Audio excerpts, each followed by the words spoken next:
l'occasione per i festeggiamenti dei 150 anni di Ca' Foscari sono stati un po' lo spunto per iniziare a pensare a come la biblioteca, la BAS, poteva contribuire in qualche modo a festeggiare la storia dell'Ateneo.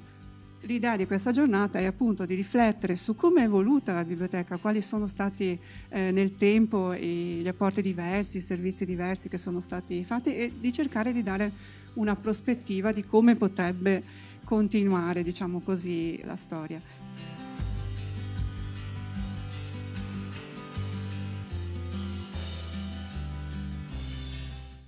Costruire la giornata attraverso un dialogo tra